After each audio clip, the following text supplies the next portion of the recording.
3년 전이었습니다. 지금의 저는 개발 공부만 하지 말라고 말씀을 드리고 있지만 3년 전에 저는 이제 막 팀장이 돼가지고 기술만이 전부라고 생각한 그런 사람이었습니다. 초기 스타트업에 다니던 저는 회사가 아닌 다른 곳에서도 기술을 좀 더 배우고 싶었고, 그러다가 어떠한 모임을 알게 됩니다. 강남에 있는 한국 AWS 본사에서 진행하는 스타트업 기술 강연이었습니다. 그 중에서는 AWS가 진행하는 강연도 있었지만은 여러 IT 회사들이 AWS를 쓰며 겪었던 일들을 공유하는 그러한 모임이었습니다. 제가 제목에 적은 무신사 개발팀이 강연을 한 적도 있었습니다. 그때 3, 4년 전에 무신사는 서버를 다 직접 가지고 있었거든요. 그 서버를 가지고 있던 온프리미스 환경에서 클라우드로 마이그레이션한 그러한 경험을 알려줬었습니다. 강연을 하신 분은 무신사라는 이름에 맞게 개발자의 이미지랑은 약간 다른 되게 멋있는 분이셨습니다. 그렇긴 한데 사실 강연은 그렇게 특별하지 않았어요. 서버를 직접 가지고 있는 온프리미스 환경에서는 이 트래픽이 폭증할 때 대처하기가 어려우니까 클라우드를 쓰기로 결정했다. 사용자가 불편을 느끼지 않도록 무중단으로 블루그린 배포 전략을 활용해가지고 성공적으로 클라우드로 마이그레이션을 했다. 당연히 저보다 더 뛰어난 개발자들이 이루어낸 성과겠지만은 강연의 내용은 솔직히 그렇게 특별하진 않았어요. 저 정도 말은 사실 저도 할 수 있으니까요. 실제로 그걸 실행하는 거는 당연히 다른 이야기지만요. 저는 강연을 그때 듣고 좀 놀랐었어요. 무신사면은 되게 큰 회사잖아요.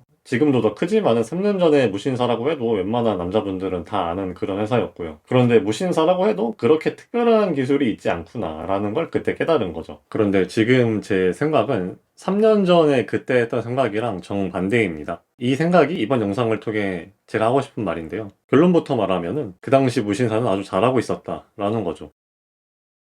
이 비즈니스에 적합한 기술이라는 게 참으로 어려운 문제입니다. 이제 막 개발을 배운 우리에게는 비즈니스까지 신경 쓸 여력이 없잖아요. 그래가지고 그냥 대중적인, 지금 현재 제일 대중적인 기술을 배워서 취업하는 게 제일 무난합니다. 뭐 프론트면은 리액트가 되겠고, 백엔드면은 자바, 스프링, 뭐 이런 게 있겠죠. 그런데 그렇게 기술을 배우다 보니까 90% 이상의 개발자들이 대답을 못해요. 왜 리액트 쓰셨죠? 왜 스프링 쓰셨죠? 하면은 그냥 할 말이 없는 거예요. 그냥 취업하려고 배웠어요. 이렇게 말할 순 없잖아요. 결국 이렇게 뭐 리액트나 스프링 같은 이런 큰 라이브러리 프레임워크들은 어떠한 문제를 해결하기 위해 만들어진 것입니다. 당연히 취업을 위해 프레임워크 배우는 건 좋습니다. 필요하고요. 그런데 이러한 기술이 어떠한 문제를 해결해 주는지는 알지도 않고 그냥 이거를 배우기만 한다면은 프레임워크만 쓸 줄 아는 남들이랑 똑같은 그냥 그러한 코더 1이 됩니다. 그리고 아이러니하게 요새 핫한 나온 지는 좀 됐지만 쿠버네티스, 클라우드, 그래프QL, 마이크로서비스 아키텍처 이런 최신 기술은 사실 우리가 아는 페이스북, 구글, 아마존 이러한 IT 빅테크 회사들이 지들 편하려고 만든 거지 대부분의 개인 혹은 회사에게는 이런 기술이 필요하지가 않아요. 심지어는 비즈니스 상황 따라서 이 프론트, 백 나누는 게 의미가 없는 경우도 있습니다. 이 둘을 나눌 필요도 없는데 개발자는 그냥 당연히 프론트, 백 나누는 걸로 배우다 보니까 왜 그렇게 나누는가 생각도 안 하고 그냥 그대로 개발을 해버리는 거죠. 앞선 무신사의 예시도 마찬가지입니다. 지금은 다르겠지만은 3, 4년 전에 무신사라고 해도 그냥 온프레미스 환경에서 서버를 계속 가지고 있을 수도 있었겠죠. 그렇지만 온프레미스 환경에서 고객 대처가 점점 힘들어지고 고객들에게 좋은 경험을 주기가 어려우니까 이에 맞게 기술이 발전한 거죠. 개발 기술은 이렇게 이유가 있어야 됩니다. 지나치게 지금 상황보다 오버하게 갈 이유가 없는 거죠. 그러면 낭비입니다. 나는 프론트 개발자인데 GraphQL을 배우고 싶다. 그리고 GraphQL을 쓰는 회사에 가고 싶다. 그렇게 생각할 수 있습니다. 그래서 공부하는 거 좋고요. 이렇게 기술적 역량을 늘려야지 더 좋은 회사들도 갈 수 있겠죠. 근데 제가 말하고 싶은 거는 그럼에도 이 GraphQL이라는 거를 내가 배우려고 한다면은 이게 어떠한 문제를 해결하고 왜 써야 하는가를 알아야 한다는 얘기예요. 하지만 3년 전에 저는 기술만이 전부라고 생각을 했어요. 그래서 맨날 개발 공부를 하고 트렌드를 따라가기에 급급했죠. 그때 상황에서는 쿠버네티스가 한창 막 유행하던 그런 시기였는데 우리 회사 사장에 전혀 필요하지도 않는 쿠버네티스를 도입하느라고 리소스 낭비를 엄청 많이 했어요. 전혀 이걸 왜 써야 하는가에 대해서는 생각을 하지 않았고요. 현재 내 실력이 어떻든 기술에서 왜를 알고 지금 상황에서 알맞게 적용하는 연습을 해야지 근본적인 나의 실력이 늡니다. 그리고 이러한 실력이 바탕이 되면은 내가 모르는 프레임워크나 언어라고 해도 생각보다 금방 배울 수가 있어요. CS 공부를 강조하는 것도 다 이러한 이유 때문입니다. 트렌드를 따라가는 것도 좋지만은 여러분께서는 과거에 저처럼 트렌드만 따라가시지 마시고 근본적인 실력을 높이는 공부도 같이 하시길 바랍니다.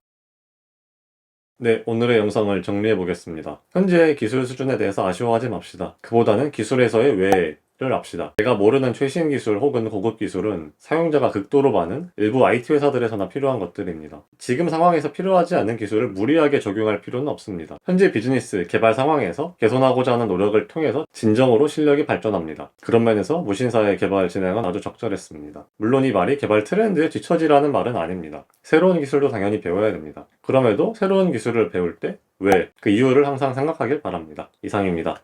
영상 시청해주셔서 감사합니다.